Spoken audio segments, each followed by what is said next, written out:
fights. Manny Pacquiao has been knocked. He back and tries to roar back to nail Pacquiao with the right hand. Oh! Another knockdown. He's not getting up, Jim. Get up. He's not getting up, Jim.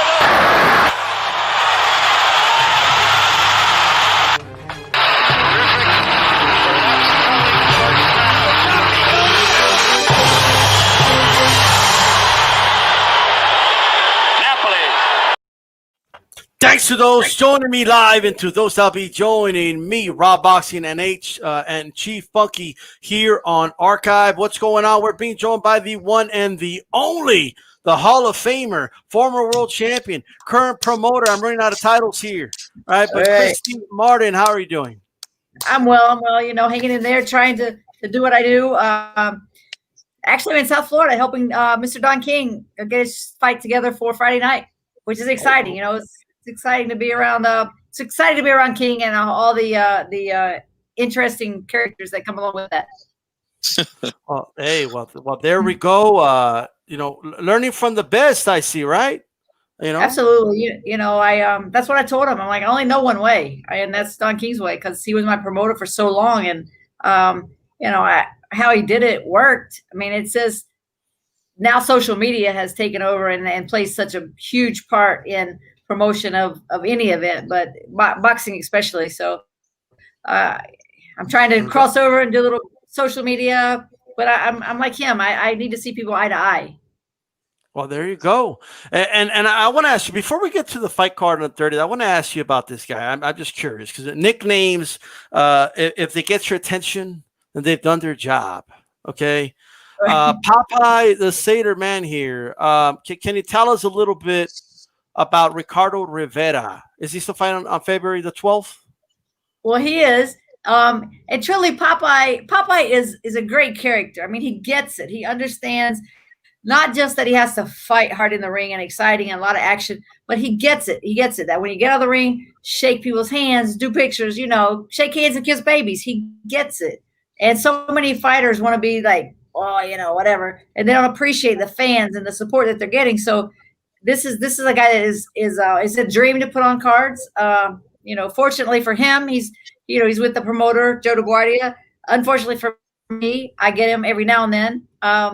But we have a lot of fun. And now I'm getting to put him on his show in his hometown now. His new hometown is Orlando. So, you know, he'll get to be in front of his new fans. All right. Talk to us about this card, Mayhem in Myrtle Beach.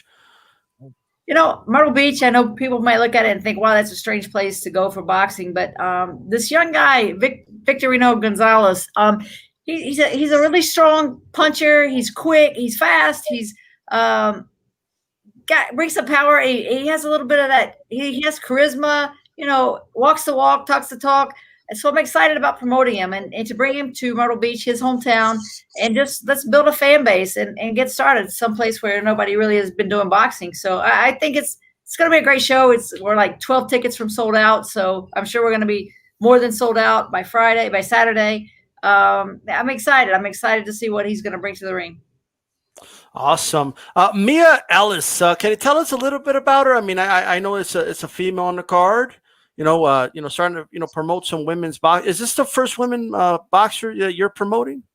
Actually, Mia is with Tank Davis's team, and she's coming down to for I think is it her debut? Maybe it's her debut or second fight. So she's young, but my understanding is she had a great amateur background, and I'm excited about it. She's like 130 pounds, 35, something like that. So a lot of action. I expect some fireworks from the fight. Okay. Now, of course, this Ronnie Hines is going to be on the card as well. What do you know about this guy? Ronnie Hines has been around a while. He's fighting on a lot of the PBC shows. He's fought on my shows a couple times. You know, he's one of those guys that's been around. We're going to see. You know, it's time for Ronnie Hines to step on the gas. He's still fighting 4 and 6 rounds. So let's see. You know, it's time to get with it or find a new job. Oh, okay. Wow. Time to take the training wheels off, huh? There you go. Let's get with it. Let's get on it. Hey, she is sounding like a promoter now. Okay, kind of It's like time the to mama move. bird does. She just throws the birds off, see if you fly. Right, Right. right.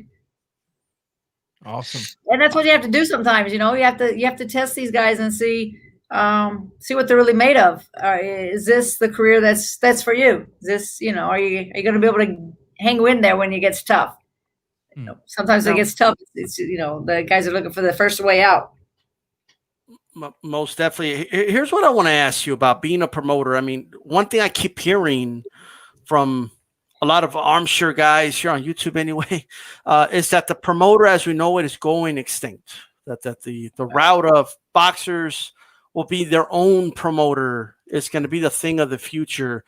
Well, what is it that people don't understand about the ground roots of boxing and why a promoter is still relevant and needed, in your opinion?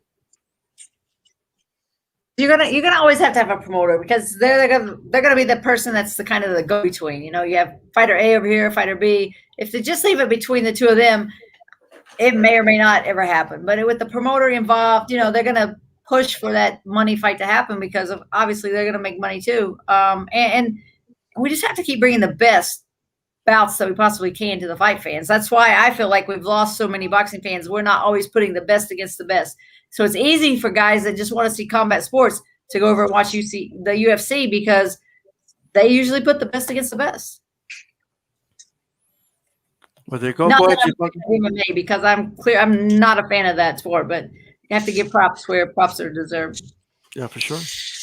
Yeah, I want to ask you about there's a card coming up, an all-female pay-per-view card. I just want to know what your thoughts on that is because you were kind of that pioneer that was, you were the face of women's boxing. You were always on the big cards with Mike Tyson. Now we got a whole complete card with women boxing. Just give us your thoughts on that. Wow. As a fighter, me personally, I just wanted to fit into boxing. I wanted people to walk away and talk about my fight as a fighter, not, wow, she was pretty good for a woman, or she, I want them to say, no, she's pretty good for a fighter. And I mean, I hope the all women's card works and for the promotion. I'm not sure that it's going to get the fans really excited and a lot of fans will tune in. Some fans are going to miss some great fights, but because it's an all women's card, some of the old school hardcore boxing fans are not going to tune in because it's all women. Yeah, that's true. Over here on HCP, we try our best to get the women on here to talk about their fights and get them some exposure because we understand it's difficult, like you said, for them to get things going and get them off the ground. In your opinion, what do you think has to be done to get women's boxing at least back to where it should be or better than what it is now? Because we're seeing women fighters like Carissa Shields, who was very accomplished. She's talking about going to fight MMA soon because there's more money over there. So in your opinion, what do you think could be done to help women's boxing currently? I don't know. Boxing's such a hard sell, and then you take women's boxing, a smaller segment of it. It's even harder, clearly. But we just need those matchups. We need that one big matchup that's going to really shake up the world. Make everybody tune in and say, "Wow, women's boxing is really worth watching." And I mean, it took women's tennis a while to break over and really become. To me, I'd rather watch women's tennis than men's tennis, and I think a lot of tennis fans feel that way. But the same thing's going to have to happen with the female boxing. It's like we have to start seeing great matches, great fights, and with that, the major promoters, major networks, they have to start giving women a chance. But again, you can't put and another thing, like the sanctioning bodies sometimes are putting female fighters that have 4 to 5, 6 fights in a championship fight. That to me takes away from the title, and you just don't have enough experience to go the 10 rounds. So you might be really good for 4 or 6, but then the last 4 are kind of sloppy and boring. So you're not winning over fans. That's my opinion. It's just me. That's my opinion. Did you get to catch the McCaskill Breakers fight? When McCaskill upset, did the big upset, became welterweight champion? Right. I actually have not seen it. I've read a lot about it, and okay. Yeah, they're doing a rematch, right? they're going to be doing a rematch. And one thing I noticed about it, they're actually going to do it on the undercard of Chocolatito versus Gallo Estrada on the undercard. But that's when you look at it, it's like a big card that Eddie Hearn is doing, and it's going to be a big event. Do you think women should, do that a little more? Because it looks like they want the main event spot more now. Like Clarissa Shields, she wants to be the main event. Like, to give you an example, like Katie Taylor, she was on the undercard of Joshua heavyweight title fights. And now, like, she's a big star. She's making over $1 million a fight now, Right. Do you think it does help to at least start off on the undercard of the big male fights? Absolutely. I mean, it doesn't matter. Whoever's going to bring the most eyes to the screen, the most butts in the seats, that's the card you want to be on. It's awesome to be the main event, but would you rather fight at a main event when you're the main event and you're bringing in, maybe 3,000 people? Or would you rather be on a Mike Tyson or Tyson Fury undercard, and it's hundreds of millions of eyes are on the event. Absolutely. It's a difference. I mean, I would be happy fighting on the undercard. Those big shows, you're making more money fighting on the undercard of those big shows than you're fighting being the main event on your own show when you can't draw the number of people. That's a great point. Yeah. It's business. I mean, I love the sport, but it's business at the end of the day. Awesome. Now, you mentioned you're helping Don King. Like, what exactly are you doing? Like you're working on his card. Are you the one handling everything? I'm helping him bring some fighters in to matchmaking a little bit on the undercard with the fights, not the big fights, the smaller fights. Just bringing people to the table. You name it, I'm trying to help him do it. I think that's the best way. As a fighter, you want to be under a superstar. You want to be in the gym with other champions. You want to be in the gym with other great fighters so you can learn from them. This is the way I feel like as a promoter, kind of under his wing and on the undercard of a Don King production from this point of view, not from a fighter's point of view. Okay. Go ahead, Raw TV. Christy, first of all, thank you for being here tonight, and a pleasure to meet you. One of the questions that we've been asking ourselves here in the pursuit of figuring this thing out, as far as how to get women's boxing where it should be, regardless of where it's been in the past, but where it should be, is the lack of knockouts. And we've asked this to several women. Do you think that possibly moving the rounds to 3 rounds would solve these issues? For example, I had an interview with Sulem Urmina a few weeks ago, and she said that one of her fights, she heard her opponents four different rounds, and her opponents got saved by the bell every single time. Do you think a 3-minute round would be something that will boost female boxing up a bit? Actually, I don't, because I think with the 3-minute rounds, and because of the lack of experience, that 2 to 3 minute, the last minute of the round, as the fight goes longer, you're going to see the women become more tired. And I know I'm going to get a lot of shit for that statement, but it's, I had 31 knockouts in 2-minute rounds. So, did I fight all good people? Nope. I fought some tomato cans too. But, if you have the power to knock someone out, you can do it in 2 minutes. You don't need 3. Fair. That's okay. That's a fair assessment. Yeah, Chrissy's like, get in there and get it done, huh? Amen. Yeah. So I always say you don't get paid overtime, so knock them out, and get your check, go home. There you go. So definitely. So where do you see yourself? Say a year or 2 from now? Is this something that you're going to pursue as a this is what I want to be for the remainder of my life? I want to be a promoter. Is there a level you've set yourself to be as a promoter? Or is this just? I don't want to just be, I've gotten a couple, like 3 years, I got promoter of the year in Carolinas, and got some recognition in Florida even, but that's not what I want to be. I want to be significant. I want to matter. And awesome. And that's what I keep trying to find, that young fighter that I can grab onto and be the face of my promotion, and we can just grow together. Because I think there's nothing more awesome than to take that journey with a young fighter to a title. I know how exciting it was for me to get to fight in Madison Square Garden and go to Las Vegas for the first time and things like that. So to be on the ride with a fighter, it will be exciting again. Awesome. So in other words, you are prepared to be that one promoter that boxing desperately needs, the one that's putting on the exciting fights. I want to. That's where I didn't come here just to be a 4-round promoter. Awesome. I want to be one of the best. It's great to hear that. Do you want to work more with women fighters? Do you think you could be the right promoter for women boxers? I'm not sure. I mean, I just want to work with fighters that want to fight, that can fight and want to fight. I mean, there's a whole big difference. That can fight and want to fight, and you know, it really all comes down to who can put butts in the seats. And if that's a woman fighter that can sell out the house, heck yeah, I'm on board. But you know, just to take a woman fighter off the street and to try to build somebody, I don't know. Just because it's a woman, no, I would not. If it's a good female fighter, yeah, I'm on board.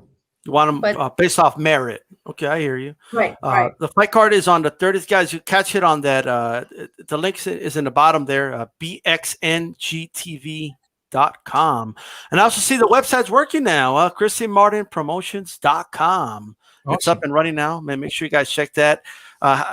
You have any charities you work with or anything like that, Christy? Well, of course, we have Christy's Champs, which is my nonprofit supporting domestic violence awareness. Actually, we have a really awesome fundraiser coming up April 10th in Vero Beach, Florida. Black tie, and you know, it's 150 people is all that's going to be able to be in the house. I'm totally excited about it. Only 4 or 5 fights, and we're going to just raise a lot of money for domestic violence shelter, safe space down there in Vero Beach, and have a great night of boxing, but really also hopefully bring more awareness to the community. Awesome. You're getting some love here in the chat. It says here, the battles you've put on the beach in Daytona have all been awesome, awesome fights. So that's pretty good to hear from the public here as we hear you speak on in regards to what you do. Yeah, for sure. I mean, that makes me feel really great. The last card we had there, Battle at the Beach, we did at the Hard Rock Hotel over in Daytona in February of last year. We had Evan Holyfield on, Xander's son. Evander was in the house. John Ruiz came, and then we had 3 or 4 other little smaller belt champions. Alberto Palmetta and some of those guys were there. So it was exciting. A lot of energy and electricity to be with Evander and John Ruiz again, and then to have Evan fight on the show was pretty cool. Man, that was like a Don King reunion there at Christy Martin, Holyfield, Ruiz. Managers and promoters and people working the corner. I'm like, oh my gosh, the only thing we were missing that night was Don King. Yeah. I want to ask you something. You mentioned you were doing a little bit of matchmaking for Don King. Now, often us fans, we get frustrated with the sport because the fights that we want don't get made. Could you explain to us a little bit how it works being a matchmaker? And is it a difficult thing to get matches done? For sure, it's a difficult thing because it's not. These two fighters can want to fight each other. They're all, like 100%. Both fighters be in. But there's managers, there's promoters, there's TV networks. There's so many people involved when you get to that higher level.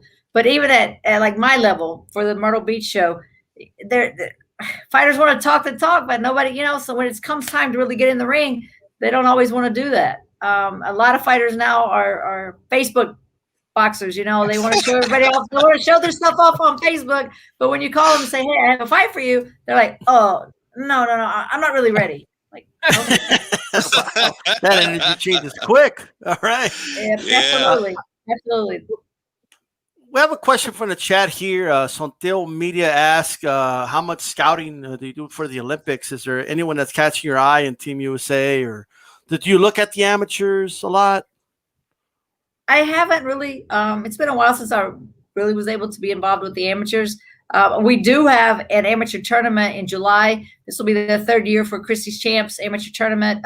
We team up with Harnett County PAL program it's right outside Fayetteville, North Carolina. Great amateur tournament, 3 days. We had over 350 boxers last time. We're really thinking close to 500 this year because of COVID. Everybody's been shut down, and these guys haven't had an opportunity to really box. So we think we'll have a great crowd, and so that I get a little bit of exposure to the amateurs there, but not a whole lot. How difficult has COVID been on you as a promoter, Christy? It's way tough. I mean, so many gyms are closed. There's venues will not let people come in, or even in Myrtle Beach, I can only have 50%. So, of course we're sold out, but hey, we're not really sold out. So it makes it tough, and it makes it tough for someone like me that I live off of ticket sales and the few sponsors that I have. So yeah, it makes it really hard. Yeah, I could imagine. So I want to ask you this just for fun. Now, late last year, we had a couple of legends come back into the ring, Mike Tyson and Roy Jones. Oh boy. Yeah. Would you consider possibly stepping back in for the right price and the right opponent and lacing them up one more time, Christy? Trust Just me, for every curiosity. morning when I wake up, I think yes. But I had a stroke in 2010, June of 2010, actually before I fought Mia, or June of 2011, actually, and then I lied to the commission and actually fought Mia. So, and when I lost to Mia, I was like, I'm sorry, I don't really mean to disrespect Mia, but when I lost to her, I knew I was done. And yeah, that I should never have tried to fight after a stroke. So no, I won't be coming back, but with this, my heart and my mind wants to so badly. It's terrible. So hypothetically, then, who would it be then? I mean, I know you said you wouldn't do it, but if you had the ability to do it, who would you like to get in there with one more time?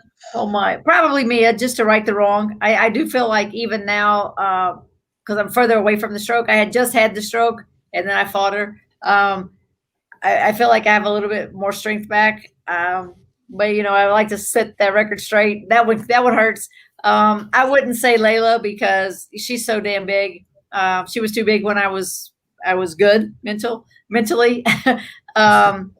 So yeah, probably Mia. I mean, I think to me that's the safest person to get back in there with, if I were going to get back in. That's the Warriors mentality right there. I like that. You want to get in there and get that get back. I love it. Yeah, gotta get the get back.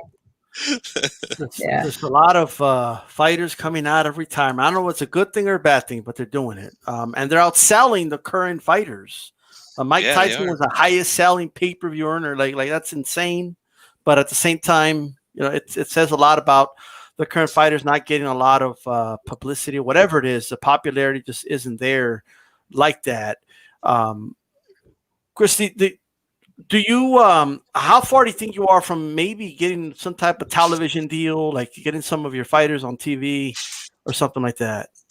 I'm talking with Jimmy Birchfield, actually, up in the Northeast, about maybe a UFC Fight Pass date coming soon. But again, like I said, I'm really still looking for that one fighter that I can make the face of my promotions and really get behind. And I've just recently signed Victorino Gonzalez from Myrtle Beach and Jonathan Pierre from over in Vero Beach. So that's two young guys. I have a young kid out of West Virginia, my home state, Anthony Sevilla, that I'm really excited about. He hurt his wrist, so he had a little bit of a setback, but I'm hoping that we'll be able to get him on the show in April and maybe even do something in West Virginia before that. Yeah, you need a Hispanic causing panic. Okay, I think that's what you need, Christy. I do. Yeah. And my Florida card, February 12th, is filled with lots of Puerto Rican fighters, and Vic is a Puerto Rican fighter. So there I have it. Actually, I have a Hispanic causing panic already. There we go. Yeah. Yeah, and actually in Orlando, Vic February 12th will be fighting Benny Gonzalez. It's Victorino Gonzalez will be fighting Benny Aguilar. Benny is Mexican, so we're going to have that Mexican Puerto Rican rivalry going on, and I think a lot of fireworks. That's going to be a really great fight. That's always a good fight, no matter what. Absolutely. Yeah. So how's your health doing, Christy? Now you mentioned the stroke. I know it's been a while back, but sometimes people carry some of the effects of having a stroke. Is your health doing a lot better now? Oh, a lot better. Just as tonight, I'm tired. I've been gone all day. I flew in from Myrtle Beach this morning. So, tired. My brain takes a little longer to think, and I'm a little slower. But and my vision is screwy. I have double vision without my glasses. I wear glasses now with a prism, so I see only one of things. But for the most part, I mean, God has blessed me. I'm able. I take care of myself. I'm up. I'm running. I get to the gym when I can. I'm able to keep on keeping on. Beautiful. Beautiful. Thanks. I'm glad to hear that. Thank you. Yeah, most definitely. A lot of love from the chat. Shout out to Christy Martin. I want to ask you one more question myself. Have you heard anything about the Hall of Fame, or is there going to be a ceremony, or are you still in the dark on that? To be honest with you, Yeah, I mean, it's supposed to happen in June, but I don't think it's going to. I really don't. New York is not opening up, and we all know what the Hall of Fame weekend's like. It's about putting the fans in the same space with the fighters, and we can't be in each other's space. So in some ways, it's almost like, well, if we could wait one more year, but I don't want to be inducted with 3 classes. I don't know. It's a tough one. I mean, I was excited when Ed Brophy called me to tell me that in 2020 I would be inducted, and then when he called me to tell me it was canceled, I cried. I didn't cry when he said I was in, like tears of happiness and like whoosh, relief, I guess. But when he called to tell me it was canceled, I was like, you got to be kidding me. And I remember thinking then, I'm like, you never know about who's going to be here, who's not going to be here, to enjoy that day with you or that weekend with you. And I lost my brother in November, and my brother passed, and so he won't be there with me, and it's going to hurt a lot to not have him there. And he would have been had I been inducted or had the ceremony in June 2020. Yeah. Well, sorry for your loss, of course. Yeah. Sorry for your loss. But I do got to tell you, though, when listening to you speak in the way that you refer to these fighters, in the way that you refer to yourself, your reactions when the ceremony got canceled, the way you carried yourself throughout your entire career, the excitement that you put in your fights, I got to tell you, and this is not because you're here. I wish a lot of young male fighters will have that same mentality and that hunger and that, I guess, the desire to have a better legacy for themselves, other than just, I'm undefeated with 16. Let me go get a big payday and then sell my you know what I mean? You're absolutely right. I mean, that's to me is so much about what it's about now, is protecting that O. And just think back in the 70s and the 80s when you had all, in the 70s you had all those light heavyweights fighting each other, and in the 80s, and you had the Hagwood and Duran and Leonard and Hearns and all those guys. They fought each other, and you know what? If they lost, that's fine. They got up and they fought the other one. So now we don't see that kind of round robin too many times, or those trilogies. It's a very limited few guys that will actually, maybe they just can't lace up their boots and do it. Not like those guys did in those days. Somebody should have said that to Lucia Riker. It's okay if you lose, it's not a big deal. Man, are you kidding me? Really? She pulled out of more fights than I fought, and I fought 60. Oh wow! Yeah, I like it. That's right. Hey, I'm telling you guys, this is what I like about her. I'm telling you, man, she's ready. Man. She's ready. Like it is. I'm not even like talking shit. I'm just telling you the truth. She pulled out of a lot of fights. We had signed, to fight for $1 million, and like 7 or 10 days, I can't remember now, before the fight, I got a call from Bob Arum's office, and they said the fight's canceled. Lucia was injured. She ruptured her Achilles tendon. I'm like, what? And so I called the gym where she was training, and they're like, oh, what do you mean? She walked out of here last night. And you don't walk out anywhere after you rupture your Achilles tendon. And so I told her at the press conference before her injury, I was like, it's like this, Lucia. You're like the dog who chased the car. What's he going to do when he catches the car? Now you've caught me. What are you going to do with me? And you know what she did? She turned and ran away. That's what she did. Wow. Man. Oh, wow. I want to fight. See, you guys did this to me. Hey, man. You don't know how much I appreciate that there, because one thing we've noticed also, and I know you're tired, but one thing I've noticed also is today's young prospect do not fight each other in the same way that female prospect are fighting each other. And my whole thing is like, man, guys, we got to get with the program. We got to stop. We got to leave aside this Floyd Mayweather syndrome of I'm ADA side and I got to keep my Right. So I appreciate what you're saying here and the way you expressing yourself. Yeah. I really do. Thank you. I hate the A and B side. Like the guys will be like, when I'm making matches or I'm calling for my own fights, I'm on the A side or the B side. I'm like, what does it matter? You're both getting the ring, bell rings. Everybody's gonna get it. It's just gonna be you two. So, Wow, that's way at that time. even on that level, wow, they're still Oh acting my like God, it's worse than that. And Man. it's so funny What? because you're right. At that level, you would think it wouldn't be a thing, but I think it's worse. It's a thing. Wow. Wow. Talk Christy, about have a you thing.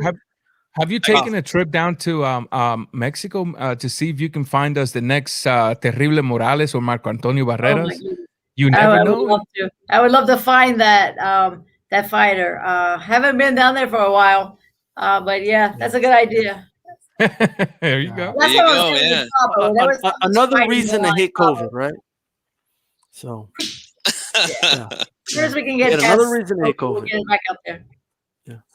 Well, Chris, I hope there's some type of, because you deserve, and the other fighters like Bernard Hopkins, there's other great fighters that deserve their shine, their time, and their own ceremony even, and all that. So I really do hope you get that. But I mean, you were a Hall of Famer the day you retired, so like everybody knew that, But Thank you. finally women got inducted and then COVID showed up, But what are you gonna do? Right. Do you have Yeah. any final words for us? Anything you'd like to say before we let you go?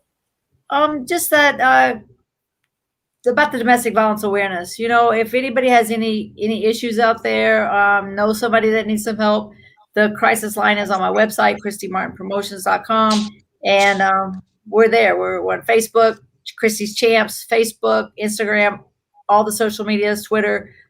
Reach out to us if anybody that needs help. If you're out there and the person that needs help, reach out to us. Don't hesitate. Awesome. Absolutely. Very Yes, inspiring. beautiful. Yeah. Okay. And don't forget to buy the fight Saturday night, Mayhem in Myrtle Beach. Definitely. That There you is go. the correct website. I just want to confirm, right? That the It is, yes. I think you have BXNGTV.com. download the app VYRE, that app, Okay. and then you go to boxingtv.com. Okay. There you go. You know what I mean? And with that said, Christy, we do appreciate you coming on. We know you have a busy schedule. We know it's late for you, but you came on anyway. Okay, like a champion always does. We appreciate you. Thank That's you, right. guys. Salute Have a to good the night. Hall of Famer. Bye-bye. Good luck in night. your entire career. I hope you find us a Morales and a Barrera all over again. Send it my way, baby. You deserve it. Yeah. Good night, All right, guys. Christy. Good Good night. Christy Martin, ladies and gentlemen. Hey, I'm the ugliest. Take me back to the little one. You know what I mean? Little screen. Boy, she's like a breath of fresh air, man. Like talking the way she talks. She's old school, man. I love that mentality. I love that. Yeah, I'm all for, talking that way at the end of the day. You know what I mean? That's how you talk about somebody. You don't want to fight me. Not this, I make more money than you. I'm only 21 years old. Ain't nobody give a fuck about that shit. You know what I mean? Mhm. Hey, but check it out for real, guys, man. Look, if you're really excited about Plant versus Truax, I guess you could watch that. But you'll probably get better matchups, okay, on BXNGTV.com. Okay, that'll be on the 30th, man. You guys check that out. Support Christy Martin. Support small-time promoters that are putting it all on the line and putting in their own money, their own investment. Okay, make sure you support. All right. It's really, really important, man. COVID, it's hitting small-time promoters hard. All they got is the gate. I don't think people understand that. Everybody looks at the big-time promoters like, but Bob Arum's got millions. Oh, ESPN's going to pay him anyway. No, but not everybody. You know what I mean? And by the way, I want to give a shout-out, man, to our sponsor, all right, Loyal Roots. Man, make sure you guys go to loyalroots.com. Okay, make sure you do that. Great apparel that you can find on there, man. Great stuff. Loyalroots.com. Why not? Yeah, you guys keep buying stuff. Next thing you know, we'll have some HCP stuff going on the website. So get over there and get something. Hispanic causing panic, Loyal Roots. Can you imagine? Look at this Hispanic causing panic from back in the day. You know what I mean? Roberto Duran is what I'm talking about. And we got one causing some panic right here, right? Currently. Be careful. They're gonna shoot stones at you for even showing that name. By the way, stay tuned, guys. We're gonna have Xander Zayas at the top of the hour. Hot prospect, 6-0, 5 knockouts. Can't wait to have him on. Let's go ahead and talk about some here. Caleb Plant came out and says he's the big dog at 168 pounds. He's not chasing nobody. Yeah, that's how the Chihuahua feels in his yard too. Like, have you ever seen a Chihuahua think he's a big dog and shit? Like barking behind a fence. Like, get the fuck, shut up. Right? That's you, Caleb Plant. Until you sign a fight, Canelo, you're like just barking behind, like I'm the big dog. Like that's what you are. All right. Hey, Chief Funky, talk to me. What do you make of this? The story's on BoxingScene.com, guys, by the way. Shout out to them. But he says, I'm not chasing nobody. Right? I'm the big dog. Come on. Let's get a reaction from you, Chief Funky. You feel the truth from Caleb Plant. Well, I'll say this, man. He's doing what he's got to do, to build his name. So, I'm not mad at him for that. Is it true? No, we all know that. If he's going to keep that mentality, then he's going to keep fighting the guys that he's fighting, the level of competition that he's in there with, past, present, and future. It's going to be the same way. We all know who the big dog is at 168. It's definitely not Plant, but he does got a belt, so he's got something that Canelo is definitely interested in. He wants to become undisputed, so he can't become undisputed without a fight with Plant, or if he takes a loss to somebody, who knows? But no, he's definitely not the big dog. But I know what he's doing, so I can't really be mad at him for that. Watch out with the big dog, everybody. Watch out. Yeah, you're a tough guy, Plant. You're a tough guy. Look. By the way, shout out to Leave It in the Ring Radio. You can listen on iHeart, Pandora, Apple Podcasts, Stitcher, okay, Podbeam, okay, you name it. I don't know the name of all of them, but they're out there. You know what I mean? But check it out. Raw Boxing, talk to us, man. Well, is he a pit bull or is he a Chihuahua of the yard? I don't know. You tell me. I mean, when he said that he ain't chasing nobody, that he's the one that needs to be chased, that he's the big dog, my first thought was cocaine is a hell of a drug. And that is a fact. You know why? Because at the end of the day, here's the deal, man. I'm not mad at Caleb Plant. I believe Caleb. When I see Caleb Plant fight, I see a very good fighter, a very good technician. But put your feet on earth, man. I mean, you're in Cuba we say te estás tirando el peo aquí arriba. Like you're thinking way too much of yourself when you haven't proven it, right? So when the opportunity came, you turned it down because you said you didn't have enough time to train. So I mean, until you beat the big dog, you cannot call yourself the big dog. Now, mind you, I like the fighter. I like what he's doing. But look, for example, the guy he's fighting, no disrespect to Truax, but man, that's a 38-year-old man. Okay? That is a 38-year-old man. And Caleb Plant should outbox him easily throughout the entire fight. Like that's what I'm expecting, to be honest with you. Well, there you go. Dude's over there. The dude's all barking over there, bro. Like, get the fuck out of here. Every time Canelo showed up, Chihuahuas, how they run away and shit. Like when they get closer, shit, get the hell out of here. I'm the big dog. I'm the dog of 168 pounds, bro. All right, let me tell you something. I don't know about that, Caleb. I don't know, man. You ain't proven about fighting Truax. I know that, right? Truax. Hey, shout out to Tony Boswell, much respect, HCP and chat. Smash the like button. Show support for the hard work. Had to stop the show just got off at work myself. We definitely appreciate it. Yo, chat, all you got to say is you know me. Who's down with HCP? Okay, just put it in the chat, right? Right. Much appreciated. It's like this. Hey, Chief Funky, you down with HCP? You know me. And I want you guys in the chat, when you put it in there at the end, put a big toma for the haters. That's right. Hey, Rob Boxing, are you down with HCP? 100, brother, 100. That's why I'm here. Yeah, you know me, because who's down with HCP? Everybody. Check this out, all right? Caleb Plant, the big dog. Move out of the way, bro, okay? Move out of the way, okay? Move, biatch. Move out the way. Anyway, Benavides. He's back. Speaking of the big dogs at 168, because all I hear is, oh, Canelo, he don't fight nobody. Like, you know what I mean? Canelo fought Smith. Tuh. Why didn't he fight real guys like Benavidez and Plant? Well, Plant's going to come back on March 13th to fight Ellis. The thing is that here's the thing with this. Benavidez, people need to realize Canelo came to that weight division looking for a belt. Benavidez lost the belt.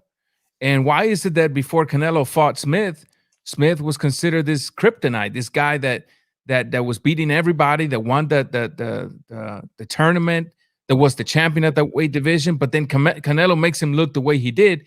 Oh, he ain't nothing. You know when they're gonna give Canelo his props for beating Smith? When Smith gets back in the ring and destroys some other good fighter. I guarantee you that they're gonna be like, damn. Same thing. Lopez Nakatani, remember? Same thing. You know, when Lopez beat Nakatani, Nakatani was just a sack of bones, just a push forward fighter. Okay, well, fine. Nakatani comes back, and what does he do to Verdejo? And now everybody's like this. They don't talk about Nakatani being crap anymore. So watch what happens when Smith gets back in the ring and he puts on a show. Watch. You just watch. It's Tracy Boxer Go speaking facts right there. If you haven't hit that like button, you're not down with HCP. You're pressing it down. You know what I mean? But either way, press some. You're already here. You might as well just thumbs it down if you don't like it at least. You know what I mean? Oh, don't just lurk in the shadows now. You know what I mean? Like, do some. Shout out to JC. He says he's down with HCP. A lot of people down with HCP. Check it out, man. I think Benavidez Canelo is a big pay-per-view since Tony Boswell. It is.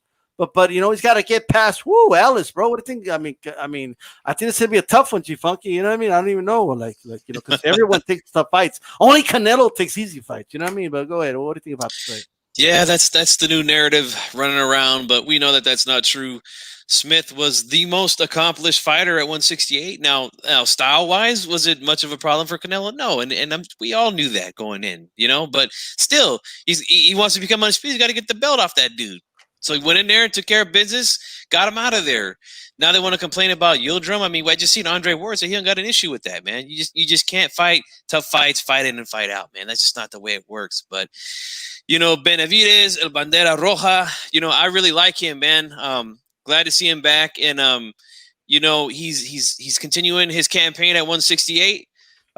We know that he came in a little overweight for his last fight and had to give up the belt. Yeah, but, he really is the big dog. I think he's going to get it together, man, and make weight. And I think he's going to put on a performance. He has to know that he's got to go out there and do something if he's going to get the attention of the real big dog at 168. And that's this gentleman right here on my shirt. Toma. Holy shit.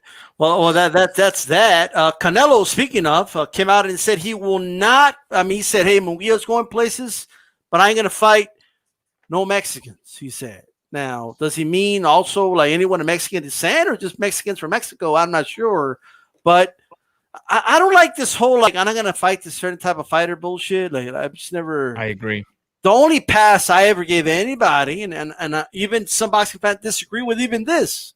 I said, okay, I don't need Vitaly and Vladimir to fight each other. They're brothers. You know what I mean? Yes. But some people said, some people are like, nah, do it. Like I don't give a fuck. Okay, a bunch of broke dudes were saying that they would fight their brother for $20 million. Well, no shit.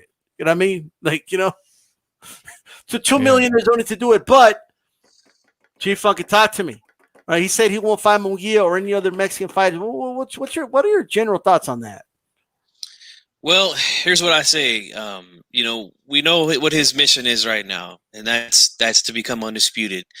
All of a sudden people got an issue with that when in other divisions it's all about undisputed. But when Canelo wants to do it, it's not good. But currently there is no Mexican champion at 168. He's got two of the belts right now. Plant's got one. Billy Joe Saunders has got one. So, that's his goal. That's what he wants to do. So I'm going to give him that. I'm going to respect him with that and let him do that. But if he does become undisputed, then I don't want to hear this talk no more. There's Benavidez there. There's what's his name? Gilberto Ramirez, right? Is that him? The guy who's around that weight class too, kind of said something about him recently. So, and Munguia could move up at some point. So those are good fights to be made. And you know, I don't want to hear this talk anymore if he becomes undisputed. You know. Absolutely. Vitaly would have whooped that ass, says JC. You know what I mean? So we got a Berlanga, you know, debate. I just don't know. Like, look, obviously, some people will have seen Berlanga in the gym and stuff like that.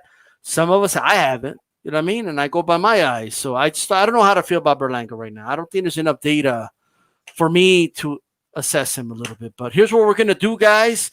We got our guest on here, the one, the only Xander Zayas. How you doing, man? How you doing? Oh, guys, what's up, man? Doing great. You know, getting ready, staying sharp, and just staying safe. There you go, young gun. I like that. Who designed that shirt? Who designed that shirt? Man, FTWR. Shout out to my people, FTWR, man. They're doing a great job with not just me, but with all the athletes they work with. Do all my shirts. You guys can check it out in the link in my bio, Instagram. So if you guys don't follow me, make sure to do that. You guys can check out all the merch. And man, great things are coming. Great things happening. Awesome. Absolutely. You signed with Top Rank in 2019. You're young. You know what I mean? Just 18 years old. That's it. 6-0, 5 knockouts. First of all, what made you decide to sign with Top Rank? Well, Top Rank was my dream company to sign with. I mean, Top Rank. The history of Top Rank is, we can go back to Muhammad Ali. I mean, the greatest of all time, Floyd, Miguel Cotto, Manny Pacquiao. I mean, he keep going, on the list. So it was a dream. It was a dream company. It was a dream company that I want to sign, and we made it happen. My manager works really closely with Top Rank, and we made it happen. And I was just excited. I was just really happy to sign with them, and really grateful to be where I am today. Absolutely. Absolutely. I want to ask you something, man. Now you're a welterweight, and your frame is almost identical to one of my favorite fighters of all time, Tito Trinidad. You're 5'10", he was 5'11". He spent a majority of his career at welterweight. You're at welterweight right now. Was he one of your guys that you looked up to when you were coming up, learning to box? Man, when I was born, I was born in 2002, so he wasn't the guy that I grew up watching. But 100%, I've always watched videos of him. I mean, who as a Puerto Rican, who doesn't know or who doesn't watch Tito? Tito is like the GOAT. Tito is like the Michael Jordan for us Puerto Ricans. So 100% is somebody that I look up to, and somebody that is an example, and somebody that I want to kind of like build my career like him, because he was loved in the island, and he was loved around the world, and it's somebody that I most definitely look up to. I just want to say one more time. Could you say it for the chat? You said he was the what of Puerto Rico? Like, what was he? Like the MJ. He was like the MJ of Puerto Rico. Literally, I promise. Oh, I love that. I love that, man. Campeón puertorriqueño. That's how they would announce that, for sure. Xander, I asked this to every prospect. So when you turn pro, first fight, they wrap your hands, they put on the small gloves. What were you thinking? Were you scared for your opponent? Were you nervous? What's going on? No, I wouldn't say I was scared for my opponent, because at the end of the day, it's our job. You can go in there scared of what could happen to him or what could happen to me, because anything can happen in a boxing match. But man, that's a good question, because I really don't know what I had in my mind. I was just really focused. I was just really concentrating in what I had to do. The game plan, listening to my coaches, and I think I did pretty good. I blocked out everybody outside of my corner, and I delivered. I did the job. Awesome. Good, Ron. Good. Awesome. Now, man, I was simply going to ask you, man. First of all, thanks for being here with us. Thank you, guys. Thank you for having me. Our pleasure, man. Our pleasure. Listen, man. As a, you're 18, right? Is that? Yes, sir. So you're 18. You're still a kid, and my whole question to you is the following. It might be a little personal, but it's a question I always ask, even on the gyms when I'm in the gyms. As a hot prospect, as a young kid, how much love do you have for the sport to prevent the streets taking you away from the sports? Because I see that a lot around me. You see it in young prospects. They start getting a little money. They start getting a little recognition. Not that this is your case, okay? But who's around you keeping that in your head? Sanders, Man, you got to keep your head in the game. My entire team, especially my mom and my dad. Awesome. I know that if I ever slip up, they will slap me right away and tell me, "Hey, get back on track." There you go. So I think those are the main people that I know will have my back at any moment in time. My team and just my mother and my dad. Awesome. Another thing is, man, you're stepping up in competition. You got a potential fight coming up with James Martin. I think right now it's just subject to approval by the commission. But as you step up in competition, as you get in your mind, okay, I'm climbing the ranks. Yeah. Where do you see yourself, say, by the time you're 20? Maybe 22 to be more fair, because if you notice in today's prospect, they rush a lot. Like they want to have a belt and then immediately want to have a big payday and then immediately want to sell that or immediately want to just, hey, if I can just make 5 million, I don't care about the rest of my career. Yeah. Where do you see yourself? Well, man, I made it. I made my debut 2019 October. Today 2021 June 26th. I'm 6-0. Hopefully by my next fight, I mean nothing scheduled yet, but hopefully by my next fight, 7-0. By the time I'm 22, I see myself as a contender. I see myself as a contender and somebody that is going to be in the talk, to be in our world champion status, and with the hard work and dedication and staying focused, I think it could happen. Awesome. Now, last thing, man, so that I can pass the mic to other. You said that Tito Trinidad is like the MJ of Puerto Rico. One of the things I liked about Trinidad was his charisma, his constant smile. I've noticed in some of your videos, you keep that same smile, and right now you're smiling. Just keep it up, brother. Maintain yourself as a happy camper, man, and you're going to keep pushing forward. Thank you, brother. Thank you. Yeah, next big win you get, you got to give us a pound on the chest like he used to do. That's right. I want to ask you. Go ahead, Esau. Go ahead, man. No, go ahead, Chifang. Okay, yeah, I want to ask you about the gym you're training in, man. I know there's some guys down there, some names, Amir Iman, Tank Davis, Cambosis, and AB's making his comeback. He's been down there. Have you been sparring with any of those guys since they've been down there? I've had the opportunity to spar and share the ring with every single of those guys. Amir Imam, George Cambosis, Tank, Broner, Danny Jacobs, Robert Eastern. I mean, there's a lot of guys that I've been in there with, and it's just it's really inspiring, because they've been there before. They've been in that at the top of the mountain, or they're getting there. They're really close. So having that experience in the ring, he has helped me a lot to elevate my game and to kind of grow as a fighter. And I'm just really happy and really excited and humble, to have experience, being in the ring with those guys. Yeah. So out of all those guys that you've been in there and you've sparred with, who's giving you the best work, man, out of all of them? Man, I think all of them have they all have different qualities. They all have different styles, and I think I've learned from all of them. They've always given me great advice.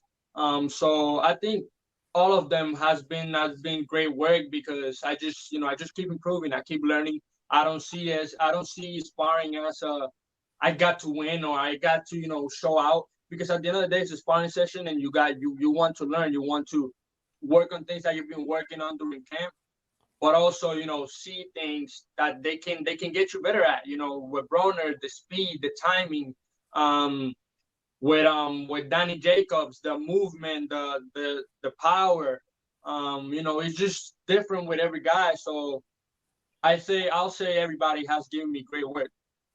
Awesome. There's That's good to rumors hear, man. There's rumors that you hurt Broner. Is there any truth to that? No, man. I don't like to talk about sparring. Okay. At the end of the day, it's just sparring session. Like I said, I don't like to, say, oh yeah, I did this, because at the end of the day, It's professional. people, yeah, it's professional. People can say whatever they want, but at the end of the day, I know what happened in that ring, and I know what went right and what went wrong. But it was great sparring. I can tell you that. I can guarantee you, it was great 8 rounds of sparring with him, and Awesome. man, we learned a lot from each other. There you Awesome. go. Now, what I want to ask you is this: like, as a young boxer, especially, like over the years, and it's happened to like the best of them, like footage leaked out of Mayweather and other boxers. Even Teofimo Lopez, like they try to release a video of him getting knocked down and sparring. Do you guys watch? Does your team watch for that? Like, if you're sparring and someone's trying to film stuff like that, do you ban filming altogether? That's a rule. That's a rule. Thankfully, I've never been dropping sparring, but that's a rule. You don't record. We keep it in local, because at the end of the day, again, it's a sparring session.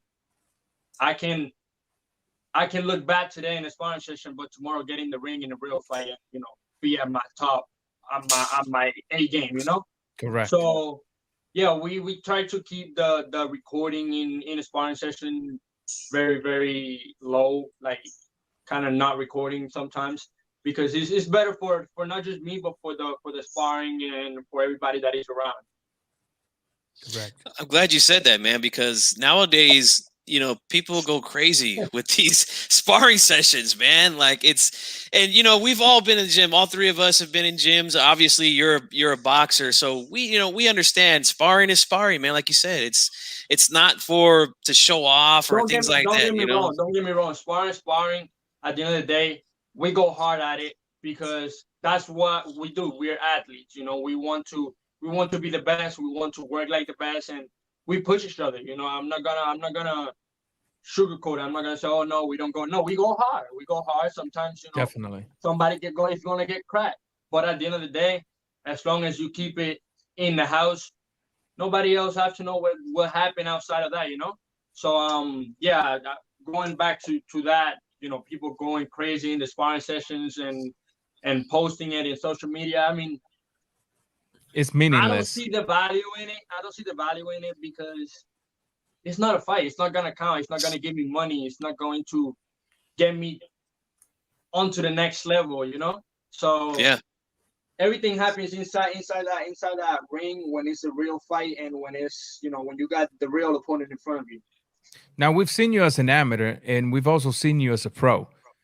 As a pro, you have shown us in some of your fights a lot of aggression. Is that just because you're now starting, or do you see yourself in the future just being an aggressive fighter, or mixing it between a technician and also an aggressive fighter, or how do you see yourself in the future? What do you consider yourself? Man, I like to be aggressive. I like to let them know that that I'm the boss in there, and they're gonna fight my fight. El gallo fino. I like to set the pace all the time, because it gets me in a good position. So when I have, or if I have to lay back a little, I can, because I know I was keeping the pace up for the amount of rounds that I did. So yeah, I think I'm an aggressive fighter, but also very smart with the movement.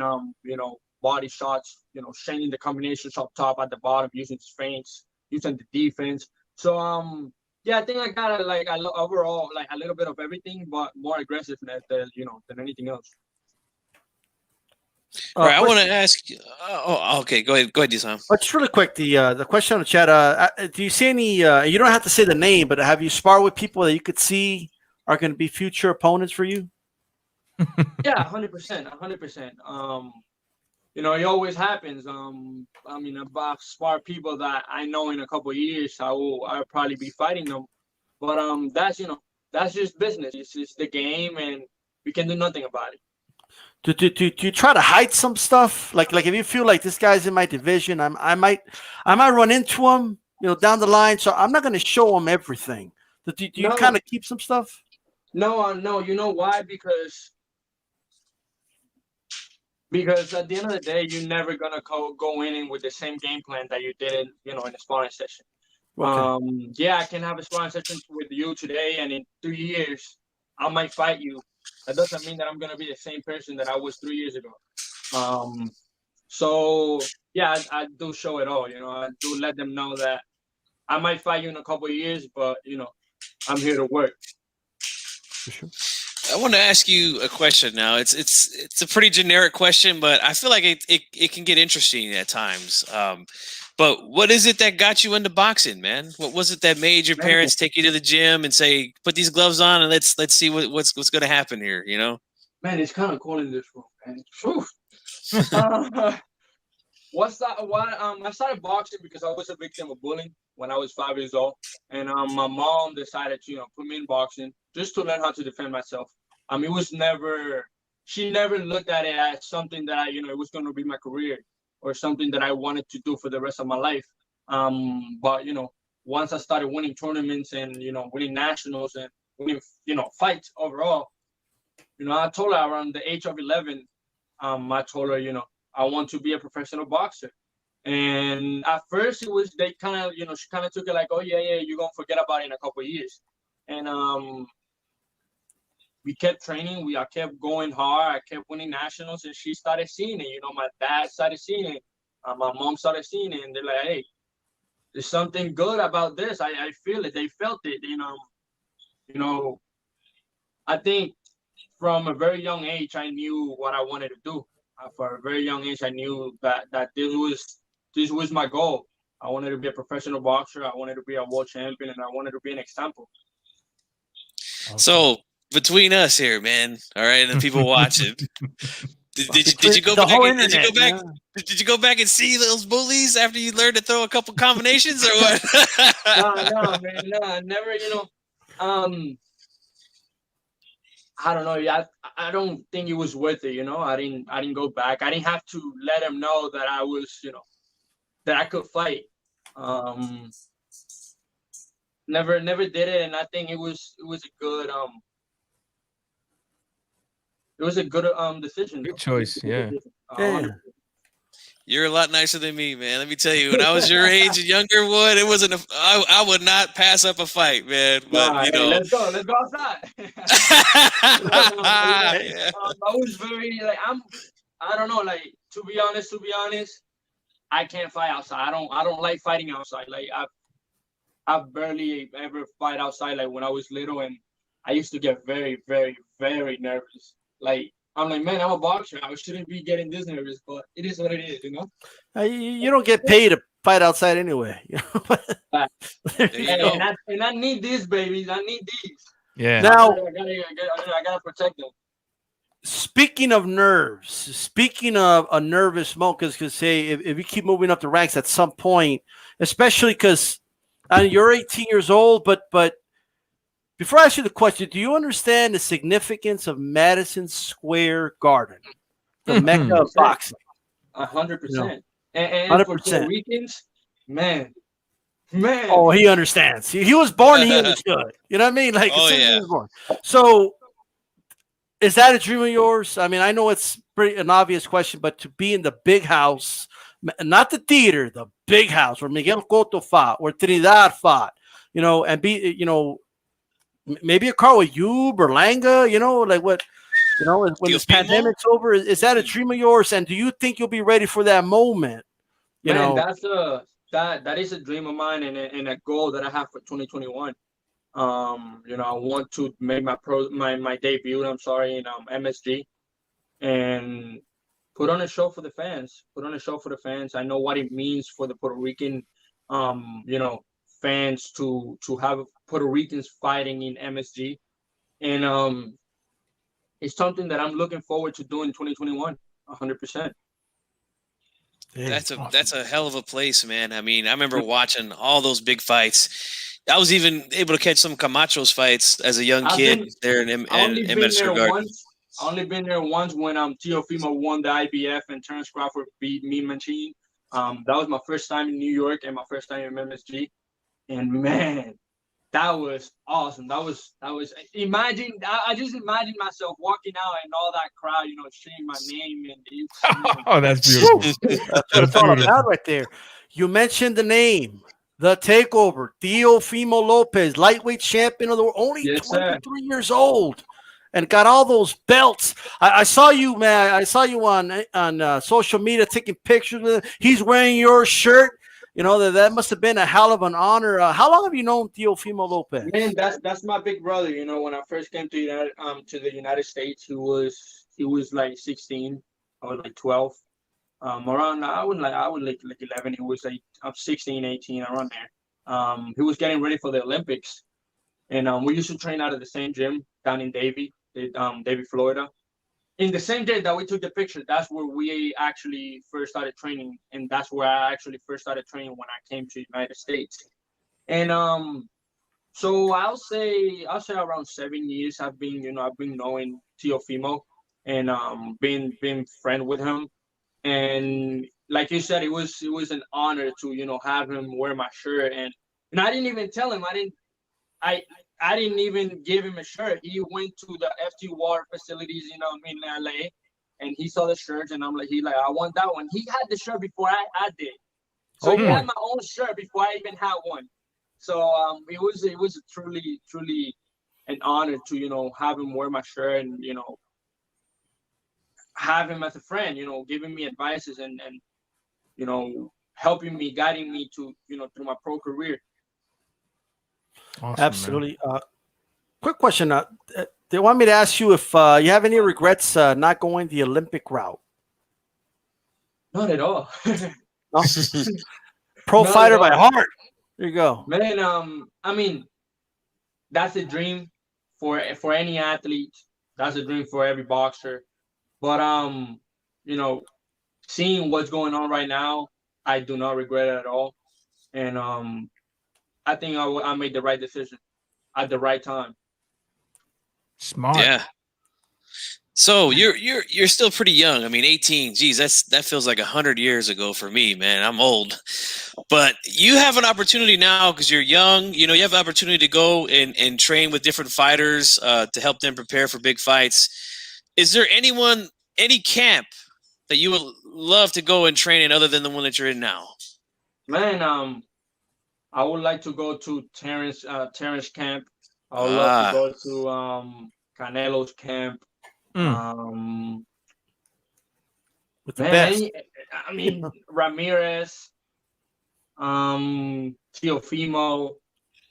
I would like to be in a lot of camps. I would like to be in any camps that they let me in. But yeah, I'll say Terrence Crawford. Terrence Crawford, I have a good relationship with him. He's a really good guy, cool, really cool, really really competitive, and I think he will be an awesome guy to learn from. Awesome, man. Awesome. Terrence Xander, Crawford, man. Yeah. For a while, man, there's been like a drought with Puerto Rico. There's still good fighters, you know what I mean? But there's I remember I was looking and I'm like, well, where are the Puerto Rican fighters at? Like Miguel Cotto retired. I'm like, what's going on over here? And then there's a bunch of them, a lot of young guns coming from Puerto Rico. It's like, this is the least of them all at once. And you're one of them, right? I want to ask you about that. Well, why do you think that happened? Because it seems like Puerto Rico wasn't in the mix for a while, for a couple of years, Man, what can I say? I'm really not sure what happened. What was going on? I